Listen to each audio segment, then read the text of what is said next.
Nas profundezas de uma montanha, um drama terrível se desenrolou. Um grupo de exploradores ficou preso por um deslizamento de rochas. Eles estavam desesperadamente com poucos suprimentos. O tempo estava se esgotando. Os exploradores enfrentaram uma escolha agonizante: morrer de fome ou tirar uma vida para sobreviver.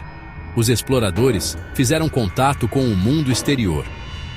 As equipes de resgate trabalharam incansavelmente, mas libertar os homens presos era um processo perigoso e demorado. Dias se transformaram em semanas.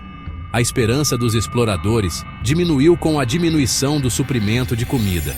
Diante de uma morte certa, os exploradores tomaram uma decisão arrepiante. Eles sorteariam quem seria sacrificado para alimentar os outros. Uma sinistra loteria foi realizada. O perdedor foi morto e comido. Após o resgate, os exploradores sobreviventes foram julgados por assassinato. O caso dos exploradores da caverna se tornou uma sensação jurídica. O tribunal estava lotado. O interesse público no caso era intenso. O mundo assistiu enquanto o júri retornava com um veredicto de culpa.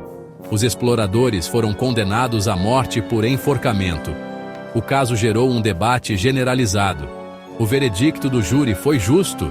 As ações dos exploradores eram moralmente justificáveis, dadas as suas circunstâncias desesperadoras. Era um caso de assassinato ou um ato de sobrevivência? O debate continuou na corte da opinião pública. Petições foram circuladas. As pessoas argumentavam apaixonadamente por clemência. O caso dos exploradores da caverna se tornou um cadinho, forçando a sociedade a confrontar os limites da lei e da moralidade. O caso dos exploradores da caverna foi apelado para o Tribunal Superior. 5 juízes foram encarregados de revisar o caso e apresentar suas opiniões. Cada juiz trouxe uma perspectiva única para o caso, refletindo diferentes escolas de pensamento jurídico. O juiz Trupani, um estrito interpretador da lei, acreditava que a lei era clara.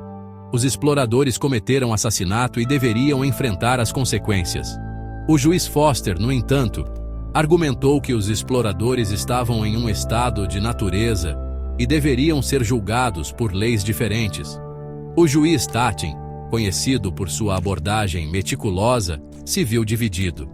Ele não conseguia conciliar sua repulsa pessoal pelo ato de canibalismo com as circunstâncias extremas que os exploradores enfrentaram. O juiz Kane, um positivista, acreditava que o tribunal não deveria considerar a moralidade das ações dos exploradores, apenas se eles violaram a lei.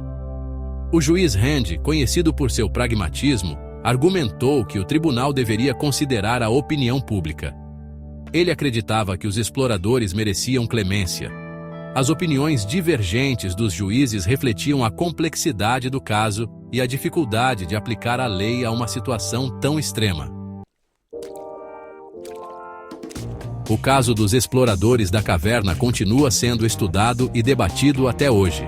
Ele serve como um lembrete atemporal das complexidades da lei, moralidade e justiça. O caso nos força a confrontar questões desconfortáveis. Qual é o propósito da lei? É para defender a justiça absoluta ou para atender às necessidades da sociedade? Podemos realmente julgar as ações dos outros quando não estivemos no lugar deles? O caso destaca a tensão entre o positivismo jurídico e a teoria do direito natural. Os exploradores da caverna também nos obrigam a examinar o papel da moralidade na tomada de decisões legais. Os juízes devem ser guiados apenas pela letra da lei ou devem considerar as implicações morais de suas decisões? Este caso continua sendo uma ferramenta valiosa na educação jurídica, incentivando o pensamento crítico.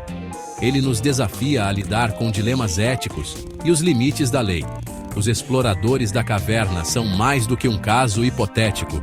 É um reflexo da eterna luta humana para equilibrar justiça, misericórdia e o Estado de Direito.